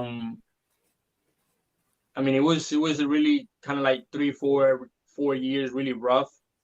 Not having a Puerto Rican as a champion. But I mean, if we're talking like realistically, we did. Amanda Serrano. Some people don't give her the recognition, but man, she's a great champion. She's a great champion. Max. Women's boxing, for some reason, doesn't get the recognition that we do, but they go at it. They training, they taking punches, they doing the same thing we're doing. So shout out to my sister, my big sister Amanda Serrano. I mean, I don't know how to answer that question because I don't know like what was going on. But what I can tell you is that this coming years, there's gonna be a lot of Puerto Rican noise, and we're coming. We're staying ready. We're staying sharp, and I know it's gonna be great years for the island. Awesome. That sounds great, man. Because that's going to come back with a vengeance. That's for sure. Yes, sir. Yes, Yeah, sir. it's always question, good, man. Oh, It's go always ahead. Yeah, I was just gonna say it's just always good to have that Puerto Rican fan base involved in boxing because they're very passionate. We talked about the way that they feel MSG. You could feel it, man, when one of their guys is there fighting. It's 100%, great to have them in there. Yep. Yeah, man. I was gonna ask you, man. Here talking about the drought in Puerto Rico, you're watching Verdejo and Nakatani, and you see what happened. What was your feeling? What was your thoughts? Man, that was really hard. That was really hard. That was As a really hard to countryman, watch right? Yeah. because Verdejo knocked him down twice. Twice. He was doing the perfect fight. And man, I think he just ran out of gas, He did. He ran out of gas, and it was just hard, It was just hard, seeing somebody that I look up to because even though Verdejo is Verdejo, he went to the Olympics in 2012. He would be one of the best prospects coming out of Puerto Rico. After the accident, everything kind of changed. But overall, he's a great boxer, a great human, and it was really, really hard to watch him get knocked out by Nakatani. Awesome. But at the end of the day, I knew that Nakatani was a great boxer, really, really, really good, great technique, and it was a 50-50 fight. Very tough fighter too. Yes. Very, very, very tough fighter. And again, anything can happen in boxing or in the fighting game. We saw it last Saturday with McGregor. McGregor was dominating the whole fight, and he got knocked out. So it's something that we can't kind of you can work hard and you can push yourself to the limits, but it takes one punch. It takes one punch to change everything. Now your fight versus James Martin is still pending, as we talked about. Have you heard anything other than is there a chance? Because when we hear pending, for some reason during this pandemic, I'm pessimist. I hear the cancel a lot higher than I hear the go. What have you heard? Talk to us about that. Man, good things are coming. Good things are coming. Hopefully February. We don't have a date yet, like I said, but that's the opponent we're looking at. Somebody to step it up, 6-1. Mm-hmm. The fans been asking for it. I've been asking for it. My manager got it done. Top Rank, got it done. So right now we're just waiting for a date and waiting, to sign the contract. So everything else is gonna go. Definitely, man. Well, I hope everything works out, man. Man, I hope so too. I'll be keeping my eye on you, brother. My last time was October 16, and it was a good night. I mean, it was I like everybody say, an easy night. It was an opponent that was given to us within a week, so we didn't have much time to prepare. But now we have since October to work. We got the list of opponent like a month ago, so we've had time to prepare for guys and kind of have a great camp. So I'm ready to go. That's beautiful. Awesome, man. Hey, just stay ready. You don't got to get ready. You know what I mean? 100%. And that's all about. Fact. People don't understand that. People think that after a fight it's good to go and hang out and go to parties and stuff. Man, I like to stay in the gym. I like to. At the end of the day, it's me. I'm the one that got to step in that ring. My friends aren't stepping in the ring for me. They're not taking the punches for me. So I got to be the one that, push myself and keep myself dedicated to what I want to do in life. So if you get a phone call, hey, Sanders, I got a fight for you in 30 days. You're ready, right? I'm ready to go. I'm ready Thank to go. you. You could, hey, I could fight next week, and the week after, you give me a day, you give me an opponent, I'm ready to go. Let's go. Because that's what we've been talking about here with all of these fighters canceling fights or not taking fights because I only get 30 days to train. No, you should be prepared for that phone call at all times. You should be in the ring. You should be in the gym every single day. Thank you, sir. There's no days off. There's no days off. You know, when you want something, when you want to accomplish something in life, when you have goals, you gotta work for them. You gotta push yourself. Sometimes you gotta separate the fun from the hard work. Going out for waking up early. That's it. Drinking for staying in shape. You know. That's it. So I mean, I think I have a really good circle around me. All my friends understand. All my friends have my back, and they know that I can't be doing nothing stupid. So they keep me motivated. They keep me in the gym. They're like, hey, there's no time to hang out. There's time to train, though. And I think, you know, I shout out to all my boys. You know, especially Ruben. That's my best friend. He's been my best friend since day one for like 7 years already. And you know, he has helped me, my family too. My mom Zayas, my dad Orlando, my coach Javier. I mean, everybody around me has just, you know, kept me in that lane. You know, working hard and dedicating yourself. First of all, it reflects on what we're seeing here today. That's one. And number two, as long as they keep you with that mentality, I'm talking specifically about your friends because I'm pretty sure your parents are always going to want what's best for you. Yeah. As long as your friends keep you with that mentality and also help pushing you to train, keep them around you.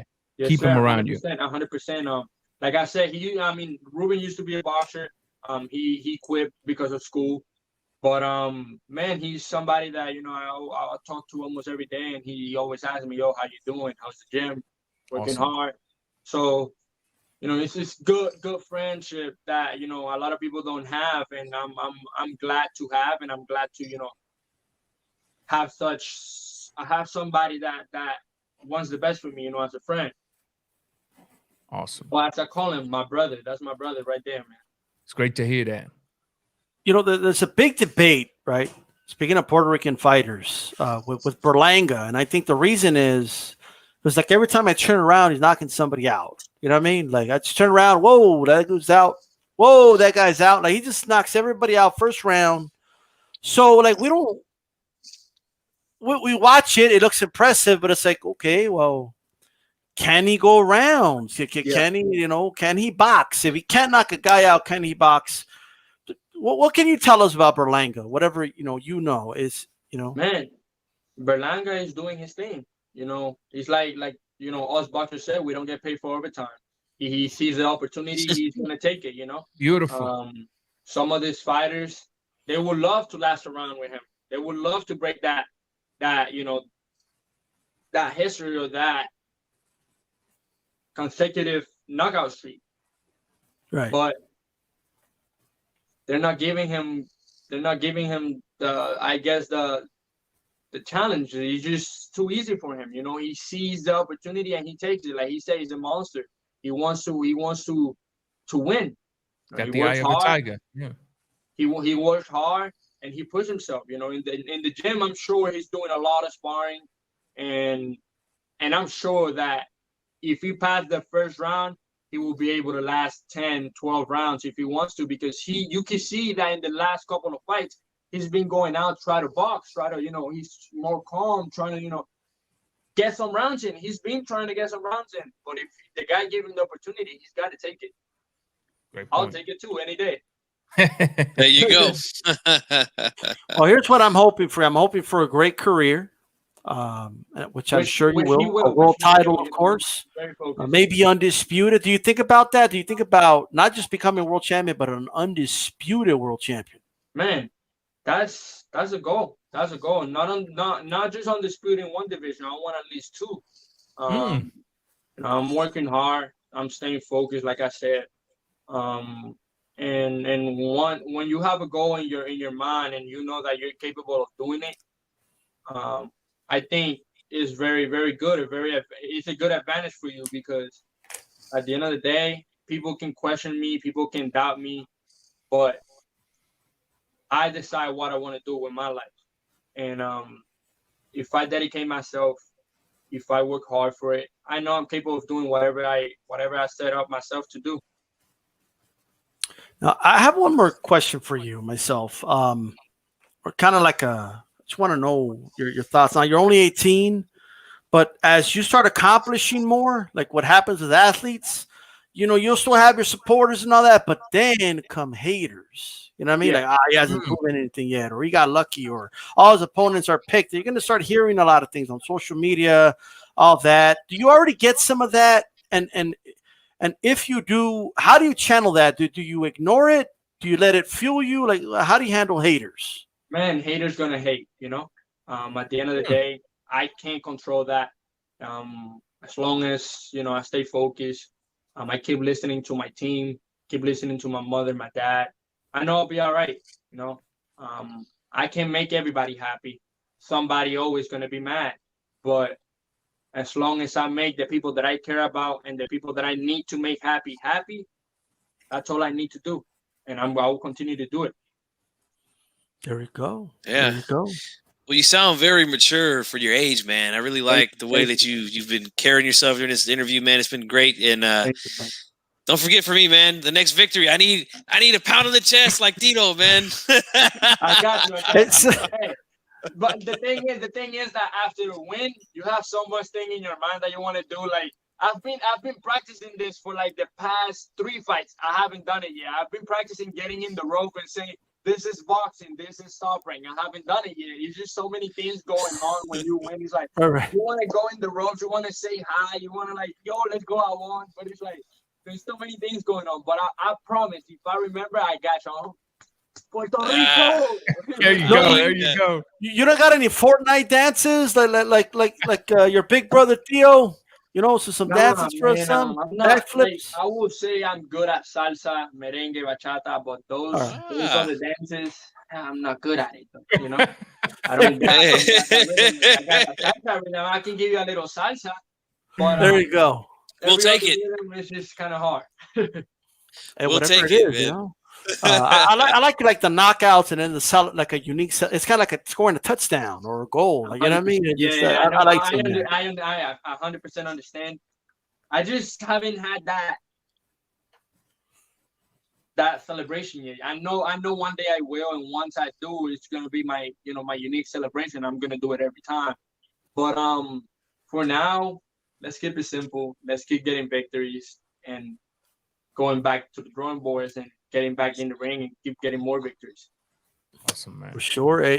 Cano Local Sports wants to ask, how was his experience fighting in Puerto Rico as a pro? Man, it was amazing.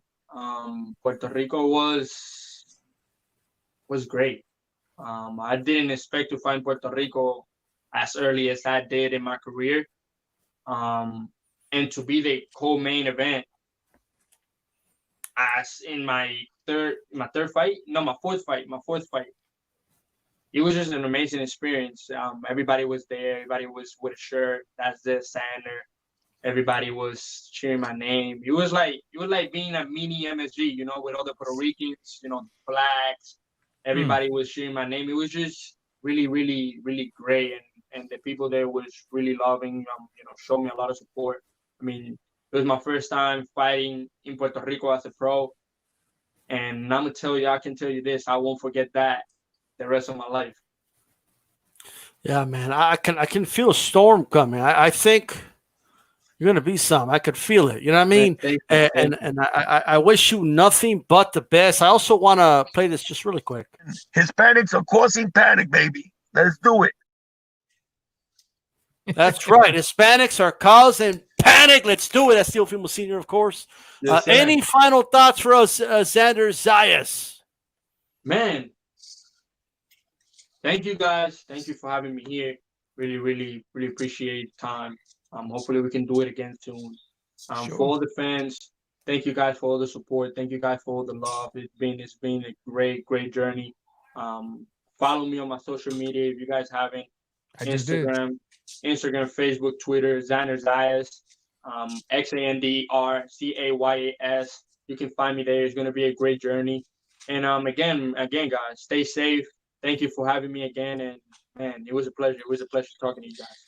Well, don't forget about us, baby. You know what I'm saying? You're 6-0 right now, but we know big things are coming, man. Yes, sir. Thank you. And you'll always be welcome, especially if you give me that pound in the chest, baby. I need that one.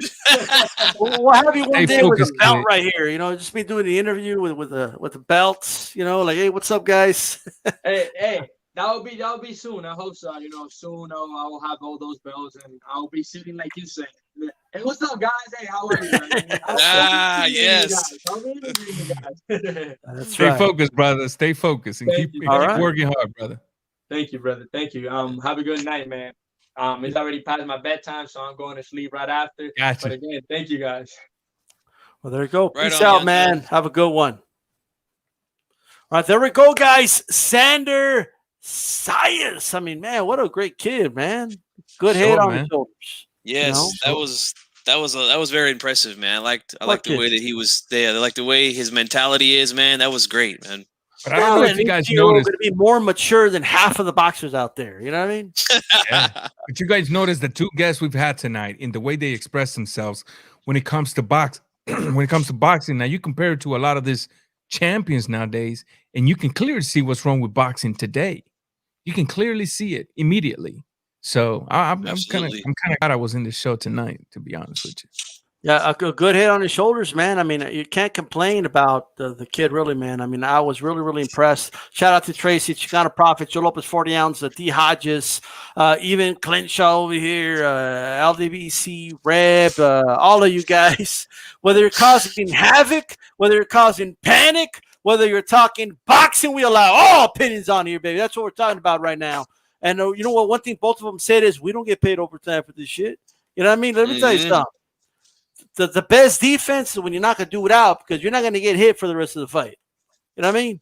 What's better than getting hit only 10% of the time for the rest of the fight? Zero. Knock them out, you're done. You know what I mean? Simple as that. And that's priceless because that, again, it saves the cells up here. It gives you longevity. So, yeah, man. That's right, man. Chad, let me know if you know me who's down with HCP. Okay, just one more. Hispanics are causing panic, baby. Let's do it. Let's do it. Okay, it's as simple as that, man. All right. That's right. Hey, just a couple of topics, guys. Shout out, by the way, I want to thank both Xander Zayas and Christy Martin. They were very, very busy and they made time out of their schedule to come on. And I definitely appreciate that all the time. All right. And yes, Shushan, great content on Leave It in the Ring Network. Go ahead and check out, Aleem on Leave It in the Ring last night. Good interview by Amilcar and Dave Duenas. So make sure you guys check that out, man. Great stuff. Okay. It says, I'm down, says Boxianos. Okay. HCP gang says Guido. I caused panic at the parlor, says JC. All right. Each of JC. Hey, speaking of Hispanic causing panic or ruckus or whatever. Hey, Chief, did you know something I didn't know last week? Like, did you and Christy know something I didn't know? What's up? Oh, Christine, I'm sorry. Like about the Ryan Garcia Pacquiao. I thought that was so random. And then, like, it's coming out. I don't know what the hell's going on, but what are your thoughts on that, Chief Funky? Ryan Garcia Pacquiao exhibition talk. That's so random as shit. I know. Well, I'll say this, man. I actually talked a little bit about this with Nopal on my show last night. But, I'm going to wait to hear all the details once it's official. I've been hearing from different places that it could be an exhibition. I've been hearing that it's not an exhibition because Pacquiao owes Heyman a fight still, so it's not going to be an exhibition. But at the end of the day, right now, nobody knows. So I'm going to wait. But I will say this, man. If it's an exhibition, I will be highly disappointed in an exhibition, I feel like these guys are professionals, man. Like, they should be fighting. It should be a real fight, But I'll wait and see what's really going down with the contracts and the details in there.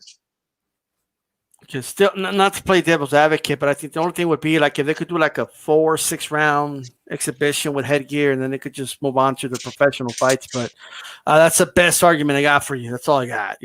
Raw Boxing, you did a great video on it. And make sure you guys, by the way, subscribe to Raw Boxing TV. Do it now. Do it now. Go ahead and do that.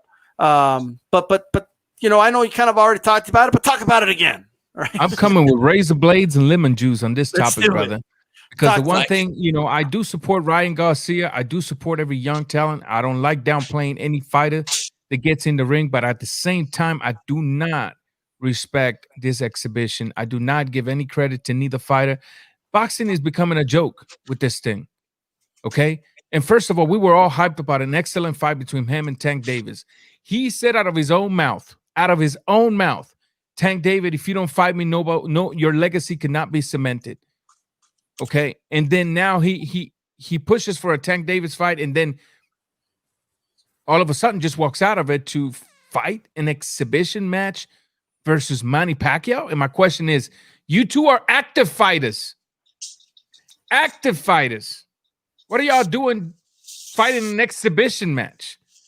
It's taking a hit. The sport that I love is taking a hit with things like this. You know, and I'm not opposed in any exhibition matches. I wasn't opposed. I wasn't opposed with a Mayweather Tenchi. I wasn't opposed to a Mayweather McGregor. I don't agree that the fight went to Mayweather's record, but I wasn't opposed to the fight itself. I would have not been opposed, really and truly, a Pacquiao versus McGregor, as long as he was outside of the boxing record. But to take a Ryan Garcia, a fighter that has quality, a fighter that is young, a fighter that has potential great fights in the weight division and where he's at, and just say, hey, Tank, you can just go to the back of the line. I'm going to go fight Pacquiao in an exhibition match. I'm not down with that. Yeah, he's down with HCP, but he ain't down with it. I'm down with HCP all the way, but not with that exhibition match. I think, you know, he said it to Tank, your legacy will not be cemented. My question to Ryan Garcia will be like, what do you think of your legacy now? Shout out to LT. Arriving fashionably late, of course. Shout out to you. LT's like archive gang. You know what I mean? Like, he watches it on archive. He's like, oh, just speed it up, 1.5 speed or something. You know.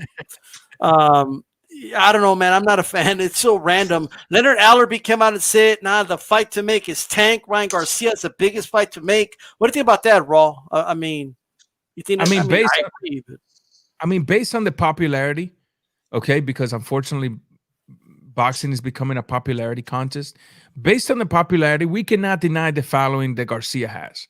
We cannot deny also that because of what Tank Davis did in his last fight to a Mexican fighter that had never been knocked out, and then because of what Ryan Garcia did in his last fight, it could spark some interest, right? And I think taking advantage of both fighters' following on all of their social media platform, a good management team, and a good promoter, which they all are, would have made this fight a mega fight. Even if in the eyes of the real boxing fan, we would have been like, all right, chill, take a chill pill, you know? But from the business side, I can see how somebody like Leonard Ellaby, somebody like the Zone, Mayweather's promotion, they could have make this fight a mega card. I could see that. Yeah, I'm still not down with it though. Still not down with that. I'm still not down with the exhibition. I am down with HCP for sure. Down with HCP, not down with exhibition. Chief Funky, are you down with Tank versus Ryan Garcia? Do you agree with Leonard Allerby that it's the biggest fight to make in boxing? No, I don't agree with that. I mean, is it a big fight though? Yeah, of course it's a big fight. But you know, to say it's the biggest, I mean, that's going a little too far in my opinion. You know, Tank's fought once on pay-per-view, and you know, to be quite honest, it didn't really do that well. I mean, 200,000 buys, and you know, I believe a lot of that had to do with Santa Cruz. You know, but you know, Ryan's never fought on pay-per-view, so we don't know what his numbers will look like. You know, we don't know what he'll bring to the table. We know he's very popular. We know he's got a lot of followers on social media, but you know, will those people buy a pay-per-view? Because that's probably what they plan on doing if that fight ever happens. So we don't know. I mean, honestly, the biggest fight in boxing is Joshua Fury. I mean, it just is, heavyweight champion, undisputed champion on the line. So, and it's the biggest fight in Britain history from what they've been saying. So, no doubt about it. That's the biggest fight. But Tank and Ryan is a big fight also. I mean, it have to take a back seat on that one. That's for sure. Okay, all right. Hey, McCaskill Breakers has been announced. I mentioned earlier with Christy Martin on the show. And on the undercard of Chocolatito versus Gallo, Estrada. Yeah. That's back to back. And there's another fight on there. I forget which one it is, but there's some really good fights on there. Just really quick, what's your reaction to that, Chief Funky? I mean, big rematch. Breaker's going to get her belt back. But aside from that, what are your thoughts on this fight being on the undercard of this fight? Man, let me tell you something, man. Again, let me just go ahead and just brag a little bit. G-Funk did pick that huge upset during the summer. I told my man D-Style over here, I told him, I said, man, McCaskill, she's gonna right twice a day, buddy. She's gonna go in there and put in some work, Holmes, and he didn't believe me, but she did it. She took home all those belts, and I think she's gonna do it again, man. I really do. But I think, Baraka, she's a Hall of Famer, no doubt about it. She'll be in there one day. She's had a hell of a career, but personally, I just don't think that her heart's in it anymore. She was the way she was, especially the way she was speaking after the fight. Like, right. I want to go home. I miss my family and things like that. Like, that doesn't sound like a fighter that's ready to get back in the gym and say, I want my belts back to me. But we never know. You know what I'm saying? She's a competitor. She's been a champion a long time, so you can't underestimate her. But I'm going with the young gun again. I got to go with McCaskill again. Good what fight happened? And a good card. She went back home and she said, I wasn't missing much. I'm going to go back for my belts. Okay, I think that's what happened. Maybe. Raw Boxing, what do you make of the fight? This is a pretty good fight card by Eddie Hearn, and the Zone. Credit where credit's due, in my opinion, but how do you feel about it? I mean, all credits to the Zone for putting up a good fight, especially with that main event. But with the female fight, man, I think there's not much hunger left in the tank for McCaskill. I mean, the younger lioness, if you want to call it, is the one bringing the fighting spirit. Right. But there's always that bag of experience that the older lioness carries around with her. We just have to wait and see what happens. But if I had to choose, if I had to cast my lots right now, I would stay with the pup right now. Okay. Well, there we go. Some quick items here. Jake Paul. Saying that he'll be the biggest prize fighter of them all. I mean, woo! And then he's going to be boxing. By the way, I want to make sure people understand this. He's going to box an MMA fighter that doesn't know how to box. Like, I just want to make sure people understand this. This is a wrestler, bro. All right? I mean, I'm kind of hoping that he just takes down Jake Paul. Like, so, but G Funky, what do you think, man? What's your reaction to this? To that, I guess. Dumpster juice? What is it? That's definitely dumpster juice, man. This guy is talking about, I want to be a boxer. I'm taking this thing serious. I don't even think this guy's been in there with a boxer, has he? I mean, his last fight was against Nate Robinson, who's a former NBA player. Now he's fighting an MMA guy. I don't know who he fought in his first fight, but this guy's not even fighting real boxers. Like, get him out of here, man. Throw him in the trash. Dumpster juice. Dude, like I don't know. I'm still hoping the MMA dude wins, to be honest, but he's not a striker, bro. Like, this is stupid. Talk to me, Raw Boxing. First of all, him being the biggest fight seller of the entire career. Cocaine is a hell of a drug. That is a fact. Look, at the end of the day, man, I can't stand neither or of them. I don't like Ben Askren. And I don't like Jake Paul. And for them to be boxing, bro, a sport that needs a morality boost, if you want to call it, man. Boxing, I want to know, first of all, what kind of herbs is the owner of Trilla smoking to allow this kind of joke to come to his network? Because that's exactly what this is. It's a joke, man. Look, I can make fun of it and I can have fun, but at the end of the day, it makes me a little angry. You know what I mean? Yeah. Well, not Thriller. Thriller. I don't like it, bro. I gotta be real with you. I cannot. All credit for Triller because they the ones that stepped up and brought us Mike Tyson versus Roy Jones. But if Triller wants to remain, a credible network, if you want to call it. You cannot allow this type of circus clowns to get in the ring, calling themselves professional boxers. It's just Ben Askren is a grappler. If you see him when he fights in his stand-up, he always gets pummeled. Last time, he didn't even fight for 5 seconds. He took a knee. And then we got this Vanilla Ice wannabe, man. Man, I can't stand either of them. I don't like him. I just don't like him. I'm sorry. I can't. I'm not gonna give anything positive, so I'm not gonna keep commenting on this. To just add a caveat to what you're saying, if he gets in there with the real boxer or anyone that can throw hands, he's gonna get iced, baby. You know what I mean? Like good night. All right. Yeah. For sure. Yep. Okay. Anyway, this is what I'll say, man. Logan Paul. This is the other Paul. You know what I mean? The one that's 0-1. Apparently, the fight's getting postponed. LT is saying here, I heard Mayweather Paul ain't happening because no one's willing to buy it. I don't know if that's true or not, but it could be a reason. I'm also hearing that Mayweather wants him to drop a couple pounds. I don't know why, dude. This dude's not a fighter, bro. Like, you know what I mean? Like, what are you doing? But either way, like, he couldn't even beat a gamer in a fight. Okay, like it doesn't matter. Like the bigger they are, the harder they fall if they don't know how to fight. Come on, Floyd. But either way, I mean, the fight's getting postponed. Just a simple question: do you care, G Funky?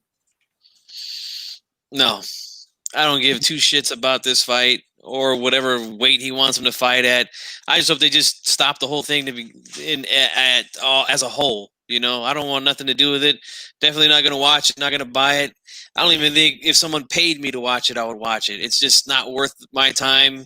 Mayweather, if you're going to come back, man, at least do like Tyson did, fight an older guy or something, I would say, yeah. No.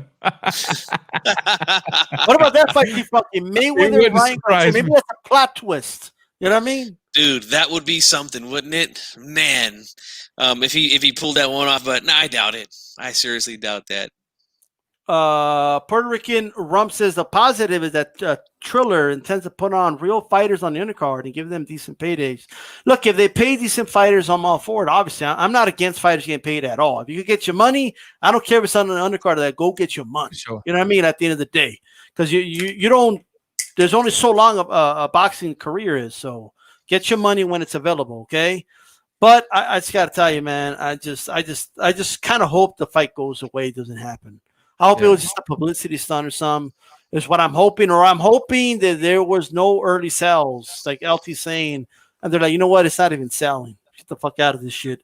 But let's end it with this, guys. We usually start with the aftermath, but we started right away, like right out of the gate with Christy Martin and Xander Zayas. But whatever you guys want to say, here's what I want to say about the weekend. I betrayed boxing, like I feel like I cheated on boxing, I feel like I do. So, I mean, Fulton Leo, I caught in a replay. Great fight, great performance by Fulton. 122-pound division is fire. We're going to talk about it on the roundtable on Thursday, but I just want to give a shout out to Fulton, man. He looked great. I picked him to win, but he kind of won in more decisive fashion than I thought he would win. And then, of course, Conor McGregor, he got knocked out, bro. Ice baby. Like, you got knocked out with hands, bro. Like, you can't even say no more. They took me down and subbed me. Or like, no, you can't say that. You can't even say he kicked me in the head and knocked me out. No. He like, pop. You know what I mean? But those are my thoughts about the weekend. Hey, Rob Boxing, floor is yours. Anything you want to talk about this from the weekend, man? Weekend aftermath. Some thoughts you got. I also cheated this past weekend. I cheated on boxing. I also did. I missed out on a great fight. I know, G-Funk. I know. Fulton versus Leo. I heard it was a phone booth fight. I heard it was an excellent fight. 1,000 punches thrown by the 6 rounds already. It's still a highlight. I'm gonna go back and see. But at the end of the day, man, sometimes there's some fights that sparks my interest. I'm a fight fan first and foremost. I don't hate the UFC. I'm not a hater of the UFC. I do go back and forward. Conor McGregor got tossed in the ground and destroyed like a little gazelle. He keeps drinking that proper 12. He keeps having the long layoffs. Some of the guys was telling me that was telling me he's also into drugs. You cannot be a professional fighter at a high level and be willing to do all of these things. You know, now he says he's going to stay active. That's up to him. I just don't think the hunger's there no more. I just He don't. was in a yacht like 2 days before the fight, bro. That right there tells you everything. That right there tells you everything. He thought he was Puff Daddy in the 90s shooting a music video out there on his yacht, you know? Yeah. His opponent's like, it's like Mr. T and then Rocky, like just taking it easy. You know what I mean? Remember that? Yeah, I mean, he needs to. He definitely needs to relive his career. He needs some milk. He definitely needs to relive his career. That's a fact. That's right. So now they're talking Poirier. I'm not turning to a UFC guy. Don't get all mad at me, okay? But I just want to ask Raw a quick question. Do you think it'll be smart for him to fight Diaz again, Nate Diaz in a third fight, or a Poirier in the third fight? Because they're talking about doing one or the other as a trilogy. Or do you think he should just smart, give it up? If he wants to remain relevant, I think Poirier is easier than Nate Diaz. Because here's the deal. Nate Diaz hasn't fought. But the one thing that Nate Diaz never stops doing, because I follow him on Instagram and his social media, them boys are always in the gym, always running, always biking. They keep their stamina up. And last time he fought Diaz, he survived Diaz. He didn't beat Diaz, in my opinion. He survived Diaz. And me as a referee, when I get an opponent that turns his back and runs away from his opponent, I call the fights ASAP. So that's what I'm saying. He survived Diaz. If he's smart, if he's very smart, go back and take this kid, train really hard, get yourself in shape, and come back and take the guy you've already beaten in the past. Okay? So that's what I would do if I was him. All right. Chief Funky, same question to you about the weekend. Your weekend aftermath thoughts, whatever, floor's yours, whatever you want to talk about. Well, like a good old lad, I stayed faithful this weekend. All right. Right in our face. But shout out to Raw Boxing, man, because the only way I was able to see that knockout of Conor McGregor was on your channel, man. So you know what I'm saying? Good looking out on that. I appreciate that. I got you. But nah, I was watching the Showtime card, and man, it was a good card, man. Good fights. Romero looked decent. I still feel like there's some work that needs to be done there with him, but he looked decent, a little stiff at times, but he's still a work in progress in my opinion. Eileen, wow, great performance by him. He did his thing, and great interview, by the way, on the Leave It in the Ring channel here on YouTube. Make sure you guys go over there and check that out. But the main event, man, good fight, a lot of action. I was wrong in my prediction. I predict Leo to take that fight. He was hanging tough in there for the first, I want to say 6-7 rounds. There was a lot of even rounds that could have went either way. But I felt after that 8th round on, Fulton just took over, man. He took over. Leo just looked real one-dimensional to me. I felt like his inside game was going to be much better than what it was. And it was not there. I mean, he wasn't using a little bit of angles. He wasn't moving his head. He just kept his head right in the center. He was eating a lot of uppercuts from Fulton. I was disappointed in his game plan. There was no plan B.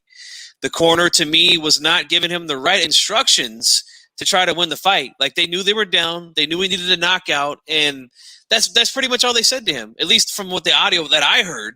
After the 10th round was over, he goes back to his corner and they're telling him, look, man, we're down. You need a knockout. You need to knock him out. You just got to go out there and knock him out. Like, tell him how to do it. Explain to him how to do it. Tell him to do something different. And to me, it was obvious that they did it because he came right back out that 11th round and did the same exact thing he had been doing for the whole night. So that was disappointing, but I don't want to take away from Fulton, man, because he went out there and he fought Leo's fight.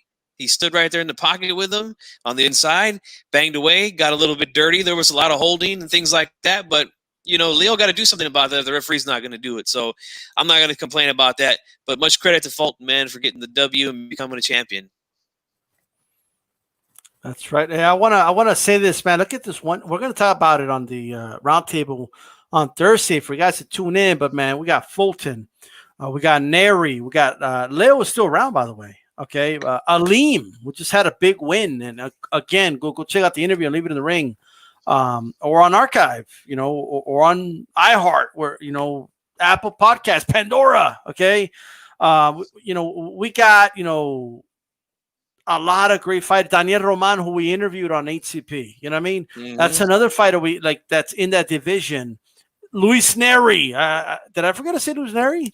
Shame on me. But he's in there, dude. I want to see Neri Fulton. Bad. That's a Good fight I fight. want to see. That's a fight I want to see. And I would favor Neri, but I'm not that confident. I think that is a tough fight.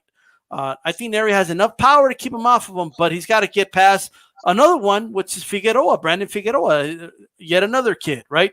So, hey, man, I am looking forward to a lot of this, man. And, I think it's going to be a great division to look out for. This has been, a great show. And like Tracy says, if you're down with HCP, you better hit the like button before the show ends. That's right. Okay, we appreciate it, guys. Subscribe to Raw Boxing TV. Subscribe to Chief Bunky Boxing as well here on YouTube. Okay, I'm going to give you guys the floor here. Raw Boxing, talk to us. Final. Hey man, first of all, thanks for having me. Thanks for having me over here once again. Great show. I want to tell people to in my channel, I'm starting this thing called Reliving Legendary Fights. I did my first episode yesterday where me and two of my followers came in. We relived the entire Marco Antonio Barreras versus Morales 1. We paused the fight. We talked about it. We enjoyed the high blood pressure that this fight produced. Hopefully, if we get good results from this, we're going to be reliving legendary fights. I also want to bring out to my intent with this is to educate the young boxing fan, to make them understand why we speak the way we speak and why we demand what we demand from today's fighter. It's because we have that blueprint from the fighters of 10 years and back. And so, yeah, if you want to check me out on Twitter, it's also Raw Boxing TV, one word. YouTube, Raw Boxing TV. No Instagram just yet. No Facebook, never. So, but as of now, thanks for having me here, man. I enjoyed it. That's right. You down with HCP, Raw? 1,000%, homie. I'm part of the HCP. I'm causing a little panic myself. That's right. Hispanics are causing panic, baby. Let's do it. Just like that. That's right. Chief Funky, give us some final thoughts. Well, man, this was a great show, man. Hope you guys enjoyed it. We had the Hall of Famer, Christy Martin, on, talked about her card that she's promoting down in Florida. Then we had the young kid who looked wise beyond his years, Xander Zayas, Puerto Rican prospect. I hope you guys enjoyed the show. Again, make sure you subscribe to Raw Boxing. If you're new to the channel here, make sure you hit the subscribe button. And D-Style and myself, we're all here on YouTube. Make sure that you guys head over to my channel tomorrow night for Uncensored. We'll be covering, I went and invaded a friend of ours last night, got him on the line, and I caused some panic. You know what I'm saying? Every now and then we got to live up to the name around here. You know what I'm saying? So we'll be talking about that. So make sure that you guys come on over, and we'll talk about that a little bit. And let's keep this thing rolling, man. HCP, familia, let's go. Yeah, that's right, man. Make sure you don't miss out on the round table, man. We're going to have Mariela Espinosa back. She knows her boxing. Just talk boxing with us. You know what I mean? And we're also going to have Punch Drunk, a.k.a. Mr. Moonshine. All right, he's going to be on with us as well. It's going to be a great show. So do not miss that. Okay, do you understand me? We're going to be talking that 122-pound division. Okay, that division deserves some shine.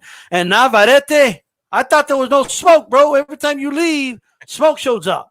You know what I mean? I don't know what's up with that, but a shout out to Guido, Metro Key Boxing, Tracy Box Girl, Andres Rodriguez, No Pa Boxianos, Taco TV just came on. All you guys, official LDBC rep, Lawrence Williams, shout out to you. If you just came in, go back, check out the Christy Martin interview. All right, make sure you do that. Check out the, of course, Xander Zayas interview as well.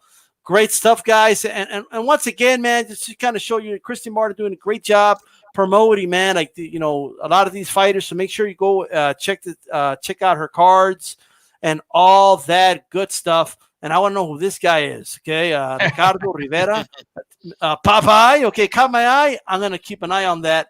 Okay, and of course she's also promoting Mia Ellis on the card as well. This is on Saturday, January 30th. How do we watch it? You say, hey, Tista, I don't know how to watch it. There it is. Watch the card on the 30th. What else are you going to watch? Plan versus Truex? Is that the fight you're going to watch or what? No, go to www.bxngtv.com. Watch some boxing, some up-and-comers, some journeymen, some gatekeepers, some prospects, and some fighters on the rise, a whole mix of it. You know what I mean? Like the good old days, like ESPN2, all right? This is D-Style Boxing. Hey, G-Funky, are you down with HCP? Good, sir? You know me, sir. Yes, sir. This is D-Style Boxing, sir. This is a gentleman's sport, sir. Keep it boxing. Good, sirs.